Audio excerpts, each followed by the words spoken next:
गांव के किनारे बसे एक छोटे से घर में एक लड़की रहती थी जिसका नाम था साक्षी। साक्षी की खासियत थी उसकी मौन की शक्ति।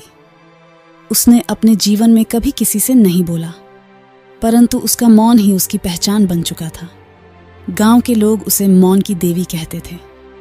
गांव वाले उसे न केवल उसकी खूबसूरती के कारण पसंद करते थे, बल्कि उसकी शांति और समझदारी के कारण भी उसकी इज्जत करते थे। साक्षी के माता पिता को उसकी चुप्पी से कोई परेशानी नहीं थी।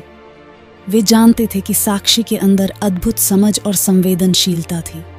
साक्षी के बचपन में एक घटना घटी थी जिसने उसे मौन रहने पर मजबूर कर दिया था। वह 5 साल की थी जब उसने अपने माता पिता को जोर जोर से लड़ते हुए देखा। उनके बीच की तकरार और आक्रोश ने साक्षी के नाजुक मन को गहरा आघात पहुंचाया। उस दिन उसने तय किया कि वह कभी किसी से नहीं बोलेगी। शायद उसने अपने माता पिता के शोर से बचने के लिए मौन को अपना सहारा बना लिया था। गांव में एक बार सूखा पड़ा, फसलों का नुकसान हुआ और पानी की कमी ने पूरे गांव को संकट में डाल दिया। गांव के लोग परेशान थे और उन्हें कोई रास्ता नहीं सूझ रहा था। तब साक्षी ने एक योजना बनाई। उसने गांव के हर घर में जाकर चुपचाप पानी के संरक्षण के उपाय बताए।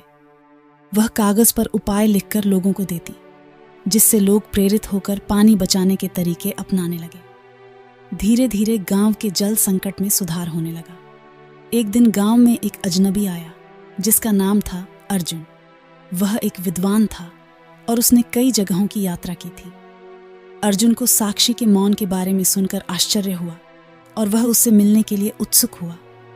उसने साक्षी से बात करने की कोशिश की, परंतु साक्षी ने केवल मुस्कुराकर जवाब दिया। अर्जुन ने महसूस किया कि साक्षी की मौन शक्ति में एक अलग ही आकर्षण था। उसने साक्षी के माता पिता से अनुमति मांगी कि वह कुछ दिन उनके घर रह सके और साक्षी की मौन शक्ति को समझ सके। माता पिता ने खुशी खुशी अनुमति दे दी। अर्जुन ने साक्षी के साथ समय बिताना शुरू किया। उन्होंने साथ में काम किया, खेतों में काम किया और गांव के लोगों की मदद की। इस दौरान अर्जुन ने देखा कि साक्षी के मौन में एक अद्भुत शक्ति थी। वह बिना बोले ही लोगों की समस्याओं का समाधान कर देती थी। उसकी मौन उपस्थिति ही लोगों को शांति और समाधान प्रदान करती थी। एक दिन अर्जुन ने साक्षी से पूछा, तुम्हारे मौन में इतनी शक्ति कैसे है? साक्षी ने मुस्कुराते हुए एक कागज पर लिखा, मौन शब्दों से अधिक बोलता है। जब हम चुप होते हैं तो हम अपने अंदर की आवाज सुन सकते हैं और दूसरों की भी। अर्जुन को साक्षी की बातों में गहरा अर्थ मिला।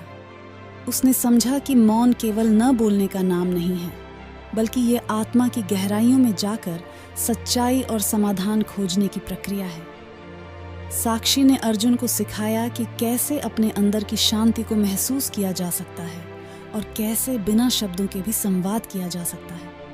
अर्जुन ने साक्षी से सीखी बातों को गांव में फैलाना शुरू किया। उसने गांव के लोगों को सिखाया कि कैसे वे मौन को अपनी शक्ति बना सकते हैं। धीरे धीरे गांव में एक नया बदलाव देखने को मिला। लोग अब कम बोलते थे और अधिक सुनते थे। विवाद कम हो गए और एकता बढ़ने लगी। गांव में अब शांति और समझ का माहौल था। लोग साक्षी को अपनी प्रेरणा मानते थे और उसके मौन की शक्ति की प्रशंसा करते थे।